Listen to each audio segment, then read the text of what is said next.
પ્રાતઃ સ્મરણીય શ્રી હરદોરજી બાપુ ને શત શત નમન કરું છું અને પોતે એક સાહસિક, પરાક્રમી, હિંમતવાન, ક્ષત્રિયત્વ અને વીરત્વથી ભરપૂર દીર્ઘદ્રષ્ટા હતા.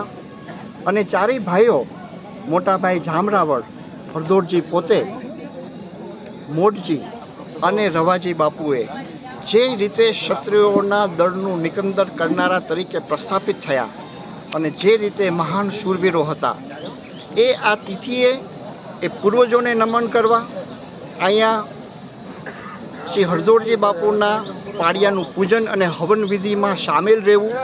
કેમ કે આ માત્ર મંદિર જ નથી, પણ અમારું આ એક દેવસ્થાન પણ છે. એને શીશ નમાવીને અત્યારના એક સંકલ્પ અમે કરીએ છીએ કે યુવા પેઢી એ શિક્ષિત, દીક્ષિત, વિકસિત અને